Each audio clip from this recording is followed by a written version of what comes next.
त्यसैले मानिसको जीवनमा सुसंस्कारले निकै ठुलो अर्थ राख्दछ। भनिन्छ व्यक्ति शिक्षित मात्र भएर पुग्दैन, उसले पाएको शिक्षामा संस्कार मिसिएको हुनुपर्दछ। कुनै समय विद्यालय शिक्षामा नैतिक शिक्षा पढाइन्थ्यो, कुनै बेला संस्कृत शिक्षा पनि हाम्रै पाठ्यक्रममा मिसिएको थियो। तर अहिले ती विषयहरू हटेका छन्। धेरै शिक्षित व्यक्तिहरू अहिले उत्पादन त भएका होलान्, तर सुसंस्कृत जनशक्ति बाहिर आउन सकिरहेका छैनन् भनिन्छ। यसै क्रममा अहिले संस्कार सिकाउने संस्कार कक्षालयको स्थापना भएको छ।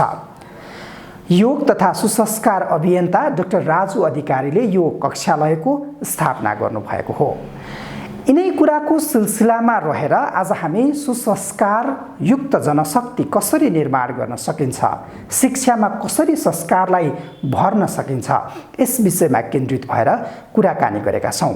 हामीले डाक्टर राजु अधिकारीसँग गरेको कुराकानी अबको प्रस्तुतिमा। यहाँलाई स्वागत छ कार्यक्रममा। हजुर नमस्कार। हिजो आज संस्कार सिकाउन निकै लागि परिरहनु भएको छ। कार्यक्रमको सुरुमा कुराको सुरु गर्नु पर्दाखेरि एक लाइनमा भन्यो भने संस्कार के हो? संस्कार भनेको जिउने कला हो। संस्कार भनेको भित्रको क्षमतालाई उजागर गर्ने र असल गुणहरूको माला लाउने कला हो। भनिन्छ नि मान्छेको बोली व्यवहार, उसको चालचलन हेरेर उसको संस्कार कतिको यो संस्कारी छ भनेर उसको संस्कार त्यसमा झल्किन्छ भनेर भनिन्छ। के कुरा चाहिँ देखिन्छ भनौँ न, संस्कारी व्यक्तिमा देखिने कुरा के हो? संस्कारी व्यक्तिमा शालीनता देखिन्छ, शिष्टता देखिन्छ, कुलीनता देखिन्छ, सज्जनता देखिन्छ, सौम्यता देखिन्छ, गम्भीरता देखिन्छ, असल व्यक्तित्व देखिन्छ, समग्र व्यक्तित्व देखिन्छ, राम्रो पर्सनालिटी देखिन्छ र सबभन्दा धेरै देखिने चाहिँ उसको आचरण र व्यवहार प्रशंसनीय किसिमको हुन्छ। संस्कार मानिसको जीवनमा अत्यन्तै आवश्यक हो। जसरी अक्सिजन बाँच्नलाई आवश्यक छ, त्यसै गरी जीवनलाई फुलाउन, फलाउन र भिजाउनलाई संस्कार त्यत्तिकै आवश्यक छ जति अक्सिजन आवश्यक छ। अलिकति यसलाई व्याख्या गरिदिनुहुन्छ। जस्तो कुनै व्यक्ति आफ्नो जीवनमा सफल देखिन्छ होइन, तर कसैले कमेन्ट गरिरहेका हुन्छन् संस्कार चाहिँ यो मान्छेमा रहेन रहेछ भन्ने कुराहरू देखिन्छ। व्यक्ति संस्कार बिना पनि सफल हुन्छ अथवा सफल हुनको लागि उसमा संस्कार आवश्यक छ? अन्तर सम्बन्धित छन् दुवै कुरा। संस्कार भनेको चाहिँ व्यक्तित्वको मूल्य हो, हाम्रो व्यवहारको मूल्य हो। अब कहिलेकाहीँ मूल्य बिनाको वस्तु पनि माथि पुगिरहेको हुन्छ। जस्तो माटोको खासै मूल्य छैन नि, तर त्यही माटोको मूर्ति बनेपछि त्यही भगवान बन्छ, मूल्य आउँछ। संस्कारले व्यक्तिलाई सफल हुन ठुलो योगदान गर्छ। तर कतिपय व्यक्तिहरू त्यस्ता छन् जो भाग्यले, कसैको चाहिँ कृपाले, कुनै कारणले अकस्मात पनि सफल भएका छन्। त्यसकारण सफलताभन्दा संस्कार धेरै नै मूल्यवान कुरा हो। सफलता त एक चरणको चढाइ मात्रै हो, उसलाई ओर्लिनु त पर्छ। संस्कारी व्यक्ति सफल भएपछि ऊ अभिमान गर्दैन, स्वाभिमान गर्छ र सफलताबाट गिर्नु, झर्नु, टुट्नु पर्यो भने पनि ऊ धेरै आत्तिँदैन, कराउँदैन, रुवाबासी गर्दैन। सफलतालाई पचाउने क्षमता, सफलतालाई एक स्थिरतामा राख्ने क्षमता, सफलताको सदुपयोग गर्ने क्षमता चाहिँ संस्कारी व्यक्तिमा हुन्छ। तर संस्कारी छैन भने सफलताले मान्छे अभिमानी हुन्छ, अहङ्कारी हुन्छ, दम्भ देखाउने हुन्छ, प्रदर्शन गर्ने हुन्छ, प्रतिस्पर्धा गर्ने हुन्छ, असन्तुष्ट हुन्छ, मनोरोगहरूको शिकार हुन्छ आदि परिणाममा ऊ जानुपर्छ। नेपालीमा यो तपाईँले भन्नुभएको संस्कार चाहिँ घट्दै जान थालेको हो। तपाईँले अहिले त संस्कार कक्षालय भनेर पढाइ नै सुरु गर्नुभएको छ, कक्षै सुरु गर्नुभएको छ अनलाइनबाट भनेपछि नेपालीमा यो कमी भएर हो अथवा अन्य कुनै आवश्यकता तपाईँले देख्नुभयो र यो सुरु गर्नुभयो? वास्तवमा हामी नेपाली संसारलाई संस्कारको सन्देश दिने, संस्कारका शैली पद्धतिहरू सिकाउने ऋषिमुनिका सन्तान हो। संस्कार, जीवन संस्कार, जीवन विद्या, जीवनशैली, योग, अध्यात्म हाम्रो भूमिबाट प्रादुर्भाव भएको, हाम्रो त डिएनएमा छ, हाम्रो वंशाणुमा छ। अहिले कम हुँदै, हराउँदै, बिर्सिँदै र हामी अन्य संस्कार, अपसंस्कारहरू चाहिँ आँखा चिम्लेर अनुसरण गर्दैछौँ। अहिले संस्कार कक्षालयको माध्यमबाट हामीले यो क्षयकृत भएको, हराउँदै गएको, कुल्चिँदै गएको, चाहिँ अपहेलित हुँदै गएको संस्कार विज्ञानलाई पुनर्स्थापित गर्ने र शिक्षा अहिलेको वर्तमान शिक्षा पद्धतिले हाम्रा नयाँ पुस्तामा दिन नसकेका केही गुणहरू छन्, केही चाहिँ दिन नसकेका शिक्षाहरू छन्, त्यसलाई परिपूर्ति गर्न कक्षालयको आविष्कार गरिएको हो, एक प्रकारले परिकल्पना गरिएको हो। संस्कार कक्षालयले चाहिँ कसरी त्यो संस्कार चाहिँ व्यक्तिमा ल्याउनको लागि काम गरिराखेको छ? वास्तवमा जुन कुरा बारम्बार सुन्छौँ हामी त्यो कुरा चिन्तन मननमा आउँछ। चिन्तन मननमा आएपछि त्यो आचरणमा व्यवहारमा आउँछ। हाम्रो कक्षालयले संस्कारका सूत्रहरू, योगका सूत्रहरू, विद्यार्थी जीवनमा नयाँ पुस्ताको हाम्रा सन्ततिको जीवनमा काम लाग्ने दिनचर्याका सूत्रहरू, खाने पिउने शैली, शिष्टाचार, सम्मान गर्नुपर्ने पारिवारिक भावना आदिलाई हामीले जुम अनलाइनको माध्यमबाट चाहिँ शनिबार र आइतबार 2 घण्टा सिकाउने गर्छौँ। हामी विज्ञ प्रशिक्षकहरूद्वारा अहिले हामी जस्तो कि सुरुवातमै छौँ, तथापि एउटा राम्रो यसमा उपस्थिति पनि छ र अभिभावक वर्गको हामीलाई धेरै माया प्रेम पनि छ। यो चाहिँ हामी अहिले हाम्रा पुराना संस्कारका विधिहरूलाई नयाँ वैज्ञानिक स्वरूपमा ढालेर एक प्रकारले समायोजन गरेर हाम्रा नयाँ पुस्ताका भाइ बहिनीहरूले बुझ्ने भाषामा, सजिलो भाषामा, वैज्ञानिक भाषामा, वैज्ञानिक तरिकाले उदाहरणसहित, प्रयोगसहित हामी चाहिँ सिकाउँदैछौँ। तर भनिन्छ नि सर, संस्कार भन्ने कुरा पढाउने भन्दा पनि त्यो त व्यवहारले सिक्ने कुरा, जान्ने कुरा हो भनेर भनिन्छ। यसमा त्यो व्यवहारिक कुराहरू हुन्छ। पढाउने चाहिँ सुरुवात हो, व्यवहारमा देखाउने दोस्रो हो। कमसेकम पहिलो चरण त उठान गरौँ हामी। उनीहरूले सुन्दै सुनेनन् भने हाम्रो नयाँ पुस्ताले, सन्ततिले असल संस्कार, शिष्टाचार, मानवीय गुण, सेवा, परोपकार, आत्मीयता, पारिवारिकता, कुल परम्परा, हाम्रो धर्म संस्कृति सुन्दै सुनेनन् भने त उनीहरूले व्यवहारमा ल्याउँदैनन्। पहिले सुनेपछि उनीहरूमा अभिरुचि जाग्छ। जब अभिरुचि जाग्छ, भविष्यमा हामी यसलाई एउटा प्रत्यक्ष कक्षामा पनि ल्याउँदैछौँ र एउटा विशेष तालिम केन्द्र, प्रशिक्षण केन्द्र बनाएर चाहिँ उनीहरूले हामी प्रशिक्षकहरूको व्यवहार देख्छन्, हामी अतिथिहरू ल्याउँछन् त्यो देख्छन्। त्यसै गरी हामी विभिन्न असल गुरुहरूकोमा, प्रशिक्षकहरूकोमा लान्छौँ। संस्कारी कार्यहरू भएका स्थानबाट प्रत्यक्ष उहाँहरूलाई चाहिँ हामी जानकारी गराउँछौँ, सिकाउँछौँ। यो चाहिँ अहिले उठान मात्र हो, सुरुवात मात्र हो। जुन घरमा संस्कारको कमी छ, यहाँले भन्नुभएका संस्कारहरू कमी छन्, ती बानी बेहोराहरूमा कमी छ भने ती घरका बालबालिकाहरूलाई तपाईँहरूले सिकाउँदै गर्दा अभिभावकमा त्यो संस्कार यदि कम छ भने कसरी बालबालिकाले त्यो आफूलाई त्यो परिपूर्ति गर्दै जान्छन्? यो बडो संवेदनशील विषय हो यहाँले जुन उठाउनु भयो। पहिलो त अहिले हाम्रो समाजमा अभिभावकलाई, अगुवालाई, समाजका चाहिँ अग्र नेतृत्वकर्तालाई नै संस्कार चाहिँ प्रशिक्षणको आवश्यकता छ।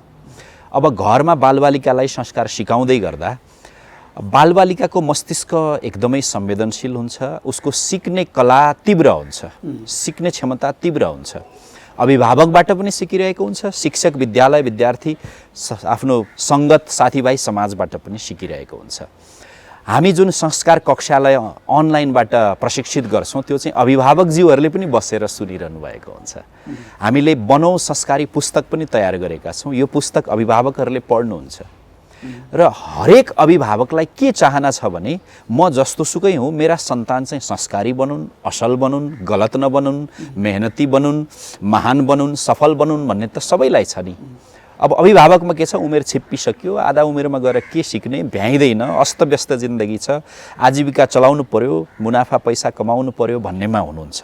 तर हरेक अभिभावकले के बुझ्नुपर्छ भने हामी बोलेर जे सिकाउँछौँ बच्चालाई त्योभन्दा बढी चाहिँ बच्चाले हामीलाई हेरेर सिक्नेछन्। तसर्थ यो अलिक चुनौती हुँदै नै हो।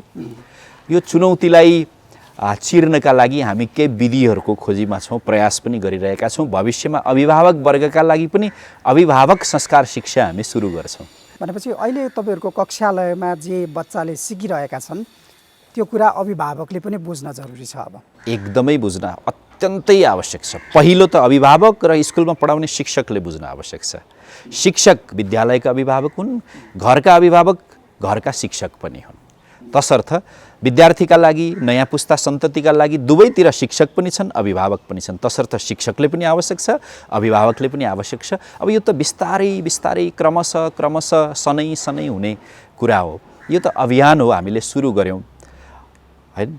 अब पहिले रात बिहान 7 बजे 8 बजेसम्म सुतेर बस्ने मान्छेहरू अहिले बिहानै 5 बजे उठेर योग ध्यान गर्न दौडिरहेका छन् नि। केही वर्षपछि संस्कार शिक्षालय कक्षालय अभियानले पनि हरेक अभिभावकलाई यो कक्षालयमा सहभागी भएर जीवनमा संस्कारका गुणहरू थप्ने प्रेरणा पक्कै दिन्छ भन्ने लाग्छ।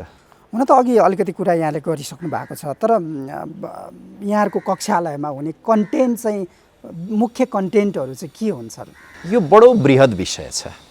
जति पनि असल कुराहरू छन्, असल गुण छ, असल चरित्र छ, नैतिकता सदाचार छन्, संस्कृति छ, स्वास्थ्य आरोग्य खानपान पारिवारिक भावना पर्व उत्सव, यो सबै विषय संस्कारमा पर्छ। संस्कार 3 प्रकारको हुन्छ। एउटा संस्कार व्यवहारमा देखाउने संस्कार, अर्को संस्कार कुल खानदानको विशेषतावाला संस्कार, तेस्रो संस्कार चाहिँ हाम्रा पुराना पद्धतिहरू छन्, नामाकरण संस्कार, विद्यारम्भ संस्कार, अक्षरारम्भ संस्कार, उपनयन संस्कार, विवाह संस्कार, जन्मदिवस संस्कार। अहिले हामी जन्मदिन मनाइरहेका छौँ, हाम्रो आफ्नो विधिले मनाउँदैनौँ। सजिलो छ हो। यी जब हामीले अपसंस्कृति ल्यायौँ संस्कारमा, यी 3 प्रकारका संस्कारहरूको वैज्ञानिक, व्यवहारिक, उपयोगी र समय सापेक्ष विधि के हो, स्वरूप के हो, त्यो अनुसार हामी संस्कारको कन्टेन्ट भनिन्छ नि, पाठ्यक्रम विषयवस्तु तयार गर्दैछौँ। सुरुवात अहिले केबाट भएको छ भने मातापितालाई बुझौँ, जन्मदातालाई, अभिभावकलाई बुझौँ, उहाँहरू के हो, नजिकपन बढोस्, पितृदेवो भव, मातृदेवो भव, अतिथि देवो भव। यो त हामी नारामा र श्लोकमा त भन्छौँ, तर व्यवहारमा वास्तवमै कम छ नि। अहिले घरमा चाहिँ पाहुना आउँदा हामी आफै घोप्टेर बस्छौँ, मोबाइल चलाएर बस्छौँ, अतिथि देवो भव भन्ने टाँसिरहेको छ, हामी मुक्त कण्ठले भन्ने चाहिँ गर्छौँ। त यी साना साना त्रुटिहरू हामी गरिरहेका छौँ संस्कार शैलीमा। यिनीहरूको चाहिँ शुद्धिकरण सुधार गर्ने अभियान चाहिँ यो हाम्रो अभियान हो। यहाँले एउटा प्रयास त गर्नुभएको छ, तर त्यो प्रयासले हुन त सानैबाट सुरु हुने हो, तर यदि विद्यालय शिक्षामा यो संस्कारलाई जोड्न सक्ने हो भने त सबैतिर एकैचोटि फैलिन सक्थ्यो होला। त्यो सम्भावना छ कि छैन, कि चलिरहेछन् विद्यालयमा संस्कारका शिक्षा, संस्कारलाई जोडेर पठन पाठनका कार्यक्रमहरू भइरहेछन् त?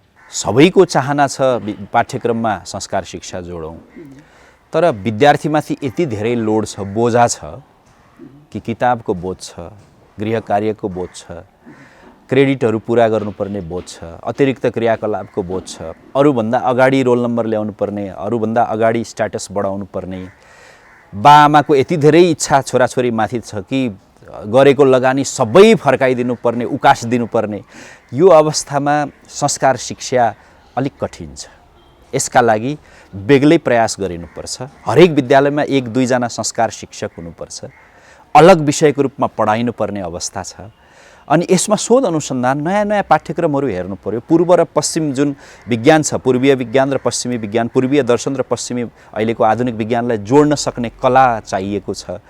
त वर्तमान परिस्थितिमा जतासुकै फर्कौँ, अहिले संस्कारहीनताको दबदबा छ। यस्तो अवस्थामा थोरै संस्कार शिक्षाले पुग्ने अवस्था छैन। तसर्थ हाम्रो प्रयास चाहिँ यसमा विशुद्ध संस्कार विज्ञानमा आधारित पाठ्यक्रम नै डिजाइन गरेर हामीले हरेक विद्यालयलाई काम लाग्ने एक प्रकारको पाठ्यक्रम तयार गर्दैछौँ। तर विद्यालयले चाहेर पनि गर्न सक्ने अवस्था चाहिँ अहिले सबैले छैन।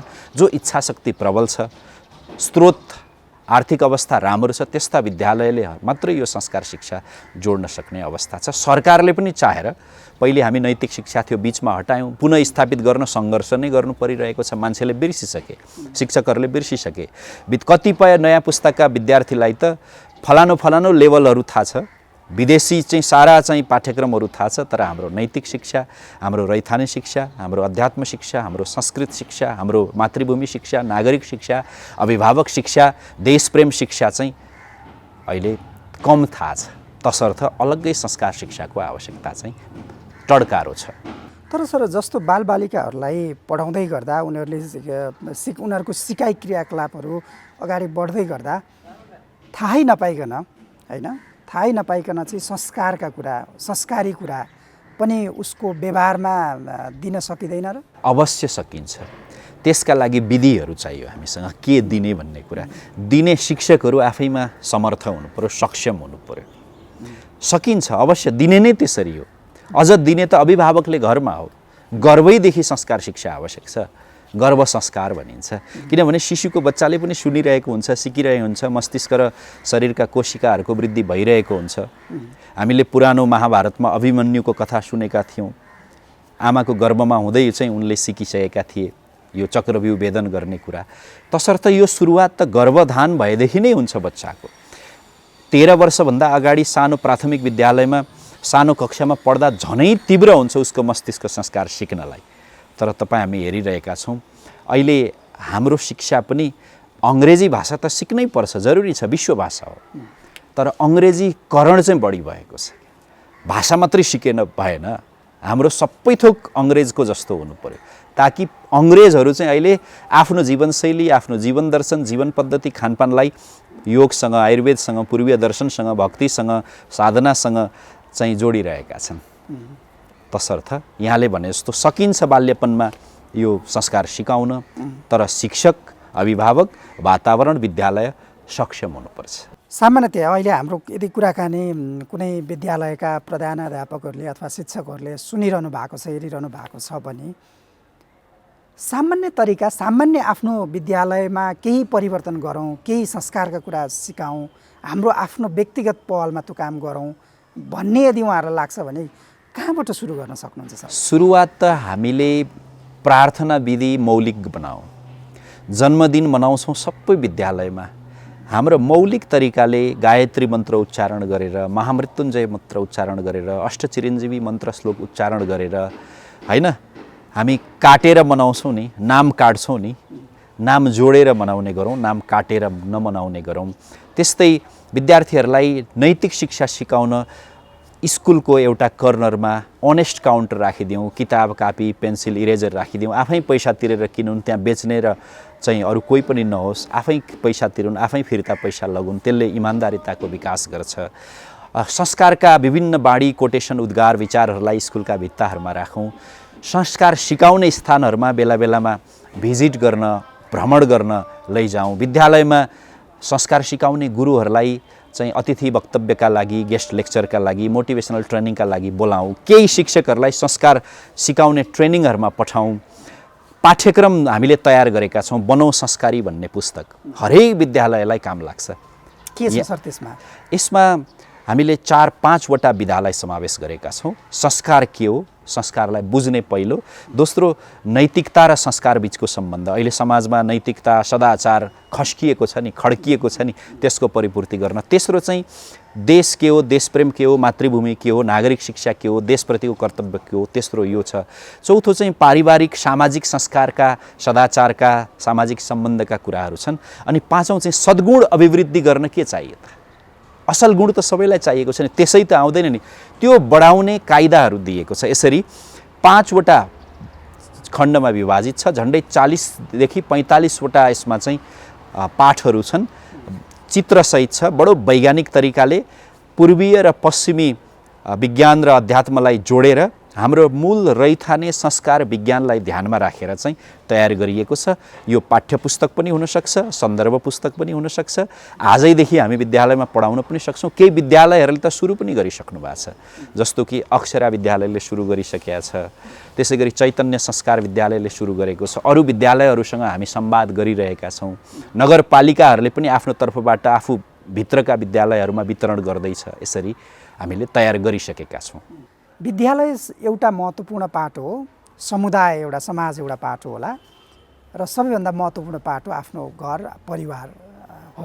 अहिलेको ट्रेन्ड हेर्ने हो भने, नेपालको ट्रेन्ड हेर्ने हो भने चाहिँ दिन प्रतिदिन सानो आकारको परिवार, होइन, व्यस्त परिवार, होइन, हजुरबुवाहरूको पुस्तासँग नाति नातिनाको पुस्ता जोडिन नसक्ने खालको परिवार, त्यसरी विकास हुँदै गइराखेको छ भने यो परिस्थितिमा संस्कारी बालबालिका आफ्ना छोराछोरी, अघि यहाँले भन्नुभयो जस्तै, यद्यपि मेरो छोराछोरी चाहिँ संस्कारी हुन् भन्ने सबैको छ, त्यो संस्कार हामीले घरमा कसरी त्यो संस्कारी वातावरण बनाउन सक्छौँ? यो बडो जटिल प्रश्न हरि सर, किनभने परिवार आफैले बनायौँ, अहिले आफै तोड्दै जाँदैछौँ। जीवनका, समाजका, बजारका अरू क्षेत्रमा त नक्कल गऱ्यौँ हामीले, पारिवारिक संरचनाको क्षेत्रमा पनि हामीले आधुनिकीकरणको पश्चिमीकरणको नक्कल गऱ्यौँ। न्युक्लियर फ्यामिली भन्छ नि, अचेल त त्यो चाहिँ नाम भरिन्छ, कतै चाहिँ कुनै फर्म भर्नु पर्यो भने परिवारका सदस्य लेख्नु पर्यो भने श्रीमान श्रीमती र छोराछोरी मात्रै हुन्छ, त्यहाँ बाबुआमा पनि हुँदैन, अर्को पुस्ता त हुने कुरै नै भएन। त्यस्तो अवस्था आइसक्यो। यो विडम्बना हो, यो दुर्भाग्य हो। ताकि हाम्रो के हो, वसुदैव कुटुम्बकमको संस्कृति हो। हामीले त आफ्नो घरलाई मात्रै परिवार मान्दैनौँ, सारा समाज समुदाय जगत पृथ्वी धरती वसुधालाई नै परिवार मान्ने हाम्रो सोच थियो। यो विडम्बनालाई चिर्नलाई चाहिँ अब के गर्नुपर्ने हुन्छ भने कमसेकम म चाहिँ हजुर म आफै अहिले जो सुनिरहनु भएको छ उहाँ हरेक व्यक्ति मले चाहिँ मेरो परिवारलाई म चाहिँ सकेसम्म संयुक्त परिवार बनाउँछु। मेरा 3 पुस्ता एउटै परिवारमा बस्नुहोस्। कुल परम्पराका जुन विधिहरू छन्, दिवाली, पञ्चौली, कुल पूजा, घर पूजा विभिन्न छन् नि हाम्रा चाडपर्वहरू सँगै मनाउने, तिनीहरूमा नयाँ पुस्तालाई सहभागिता गराउने। अनि जबसम्म हजुरबा हजुरआमाको पुस्ताले नाति नातिनालाई कथा सुनाउनुहुन्न, गाथा सुनाउनुहुन्न, इतिहास सुनाउनुहुन्न, संस्कारका विधिहरू दिनुहुन्न, बुवा आमा त अस्त व्यस्त र दबावग्रस्त हुनुहुन्छ। सबैजना हामी केमा अभाव पूर्ति गर्ने दबावमा थिचिएका छौँ। यो अवस्थामा अभिभावकलाई त समय छैन। ज्येष्ठ नागरिक घरका अग्रज बुवा आमा हजुरबा हजुरआमासँग चाहिँ केही समय हुन्छ अनि नाति नातिनासँग बसेर सिक्नुपर्ने हो। त्यसका लागि चाहिँ सरकारले पनि केही नीतिहरू ल्याउनुपर्छ। अर्थात् सँगै संयुक्त परिवारलाई केही विशेष सुविधा, केही करमा छुट हुनुपर्छ आदि ल्याउनै पर्ने अवस्था छ। नभए हाम्रो बढी चाहिँ सुसाइड हुने देशहरूको स्थिति कारण यही एउटा पनि देखियो। त्यो हामी कहाँ भोलि नहोला भन्न सकिँदैन। दोस्रो चाहिँ पाठ्यक्रममा बढीभन्दा बढी पारिवारिक भावनालाई जोड्ने, समाज विज्ञान हामी सोसियल साइन्स जुन पढाउँछौँ, सामाजिक शिक्षा, त्यसमा पारिवारिक विषयवस्तुलाई एकदम बढी जोड्नुपर्ने हुन्छ। यो चाहिँ यहाँले नीतिगत सुझाव पनि दिनुभयो, यो जुन निकै महत्त्वपूर्ण छ। अघि मैले विद्यालयको कुरा गरेँ जस्तै घरमा पनि सामान्यतया हामीले अलि फरक गरौँ न। संस्कार साह्रै अलिक कम भएको हो कि हामीले हाम्रो कुराहरू अलिकति छोड्दै गएको हो कि बच्चालाई अब सिकाउँ न, आफू पनि सिकाउन भन्ने हिसाबले कहाँबाट सुरु गर्ने घरमा? सबभन्दा पहिले त क्वालिटी टाइम दिनुपर्छ आफ्ना बच्चालाई, अभिभावकले, मातापिताले। त्यो भनेको क्वालिटी टाइम भनेको गुणस्तरीय समय भनेको उसैमा फोकस हुनुपर्छ, उसैमा केन्द्रित हुनुपर्छ, उसैलाई केही सिकाइनुपर्छ। समय चाहिँ दिइरहेका छौँ तर उसँग बसिरहेका हुँदैनौँ क्या हामी। हाम्रो ध्यान अन्तै छ, हात अन्तै छ, हातमा मोबाइल छ, कुराकानी भइरहेको छ। सँगै शारीरिक रूपले सँगै छौँ तर भावनात्मक रूपले सँगै भइरहेका हुँदैनौँ। बच्चालाई, नयाँ पुस्तालाई, सन्ततिलाई लागोस् कि मेरा मातापिता, बुवा आमा, अभिभावक मसँगै हुनुहुन्छ, मेरा प्रश्नहरूको सम्बोधन गर्दै हुनुहुन्छ, पहिलो। दोस्रो, विद्यालय रोज्दाखेरि संस्कारयुक्त शिक्षासहितको विद्यालय रोजिनुपर्छ। समाजमा त धेरै विद्यालयहरू छन्। तेस्रो के गरिनुपर्छ, आफ्नो कुल खानदान परिवारका जुन परम्पराहरू छन्, वैज्ञानिक परम्पराहरूलाई कायम राख्नुपर्छ। बिहान अभिभावकले योग ध्यान आफू गर्ने अनि आफूलाई देखेर सन्तानलाई गर्ने। बच्चालाई पढ भनेर भन्दै गर्दा आफू चाहिँ टिभी हेरेर मोबाइल चलाएर बस्ने, अरूको कुरा काटेर बस्ने अनि बच्चाले चाहिँ पढिदियोस्, त्यो सम्भव हुँदैन। बच्चालाई जे गर भनिँदैछ त्यो आफूले पनि गर्ने। अर्को चाहिँ केही श्लोक, सूत्र, प्रार्थनाहरू हामी अभिभावकले पनि कण्ठ गर्नुपर्छ। त्यसले संस्कार सिकाउन ठुलो योगदान गर्छ। करागरे वसते लक्ष्मी भनिन्छ। खाना अगाडि बोल्ने मन्त्रहरू, प्रेयरहरू छन्, गायत्री मन्त्रहरू छन्, महामृत्युञ्जय मन्त्रहरू छन्, सुत्ने बेलामा गरिने प्रार्थनाहरू छन्। यो त केवल उच्चारण शब्द मात्रै होइन नि, यो त जीवनशैलीका अङ्गहरू हुन् नि, संस्कार सिकाउने विधिहरू हुन्। यो पर्छ। र अर्को चाहिँ स्वस्थकर खानेकुरा घरमा खानुपर्छ। संस्कार बिगार्ने खानेकुराहरू खानु हुँदैन। जङ्क फुड कम हुनुपर्छ, ताजा, घरेलु, रसिला, होइन, र क्षारीय अंश बढी भएका खानेकुराहरू हुनुपर्छ। अब हामी हतारमा र बजारको प्रभावमा चाहिँ हामी अहिले जस्तो पनि खाना खाइरहेका छौँ, त्यसले हाम्रा भाइ बहिनी, नानी बाबुहरू, सन्तानको, हाम्रा नयाँ पुस्ताको मस्तिष्कलाई चाहिँ कमजोर बनाइरहेको छ, संस्कारको बानीलाई चाहिँ बिगारिरहेको छ। हामी आफ्नो पेसा, आफ्नो व्यवसायलाई राम्रो गर्ने क्रममा योहरूमा, संस्कारका कुरामा, आफ्ना बालबालिकालाई दिने टाइमको कुरामा चाहिँ पछि पर्दैछौँ अहिले। एकदमै धेरै मूलमा भुल गरिरहेका छौँ। त्यति धेरै भयभीत चाहिँ नहौँ, किनभने हाम्रो भित्रको एउटा डिएनए चाहिँ कस्तो छ भने हामी ऋषिमुनिका पूर्वीय संस्कृति, संसारलाई ज्ञान सिकाउने पूर्वजहरूका सन्तान हौँ। तर विकरालता चाहिँ देखिन्छ। हामीले लगभग मूल चाहिँ बिर्सिनै सक्यौँ क्या। मूलमा भुल भएपछि सुल बढ्छ, पीडा बढ्छ भनिन्छ नि। अहिले हाम्रो सबै थोक कस्तो भइदियो भने हाम्रो लोकल स्थानीय रैथाने हाम्रो आफ्नो पाराको चाहिँ केही छैन नि। अहिले सबै अर्काको पाराको मात्रै छ। कतै आफ्नो पहिचानै पो कतै दब्ने हो कि हराउने हो कि। हामी न पूर्वीय न पश्चिमी, न भौतिक न आध्यात्मिक, न आस्तिक न नास्तिक, न रोगी न स्वस्थ, यो अवस्थामा पो जाँदैछौँ कि जस्तो लाग्छ। यसलाई रोक्न संस्कार शिक्षा नै हो, संस्कार सहितको शिक्षा नै हो। धेरै कुराकानी भयो सर यो संस्कारको विषयमा। आज हामी यसैमा केन्द्रित भएर कुराकानी गऱ्यौँ। अघि हामीले कार्यक्रमको सुरु गर्दाखेरि नै केही कुराहरू संस्कार कक्षालयको विषयमा गरेका थियौँ। हामी कार्यक्रमको अन्त्यमा छौँ। अब कसैले आफ्ना बालबालिकाहरूलाई तपाईँको संस्कार कक्षालयमा यदि जोड्ने हो भने कसरी, कहिले, कुन माध्यमबाट जोड्न सक्नुहुन्छ र जोड्नको लागि के गर्नुपर्छ? संस्कार कक्षालय हामीले सुरु गरिसकेका छौँ। यो अनलाइन प्रशिक्षणको एउटा प्लेटफर्म हो। sanskar-class.com वेबसाइट छ, यहाँ त्यसमा गएर पनि यहाँले सम्पूर्ण जानकारी लिन सक्नुहुन्छ। शनिबार र आइतबार बिदाको दिन बिहान र दिउँसो 2-2 घण्टा हामी संस्कार कक्षा दिइरहेका छौँ। कुशल प्रशिक्षक, विज्ञ प्रशिक्षक, म आफूसहित हामी 5-7 जनाको टोलीले हामी कक्षा सिकाइरहेका छौँ। हामीलाई फोन गरेर 98-511-1910 मा फोन गरेर पनि हामीलाई खबर गर्न सक्नुहुन्छ, जोडिन सक्नुहुन्छ। फेसबुक पेज पनि हाम्रो छ, संस्कार कक्षालय अर्थात् संस्कार क्लास भनेर खोज्नुभयो भने हामी भेटिन्छौँ। यसरी पहिले भर्ना गर्नुपर्ने हुन्छ। त्यस पछाडि हामी समूहमा विभाजन गर्छौँ। 9 वर्ष मुनिको एक समूह, 9 देखि 12 को अर्को समूह र 12 भन्दा माथिका भाइ बहिनीहरूको 3 समूह बनाएर र निकट भविष्यमा ठुला 19 वर्षभन्दा माथिका व्यक्तिहरूका लागि पनि अलग संस्कार कक्षा र जीवनशैली कक्षा, ध्यान कक्षा हामी सुरु गर्दैछौँ। यसरी आफ्नो उमेर समूह अनुसार यहाँहरू कक्षालयमा सहभागी हुन सक्नुहुनेछ। विशेष गरी अभिभावक वर्गलाई के अपिल गर्दछु भने थोरै समय, थोरै लगानी संस्कारमा पनि गरौँ, अनि मात्रै हाम्रा सन्तति डक्टर मात्रै होइन, असल डक्टर, इन्जिनियर मात्रै होइन, कुशल र असल इन्जिनियर, छोराछोरी मात्रै होइन, आज्ञाकारी छोराछोरी बन्छन् भन्ने म अनुरोध र अपिल गर्न चाहन्छु। हस्, धेरै धेरै धन्यवाद। हस्, नमस्कार, धन्यवाद।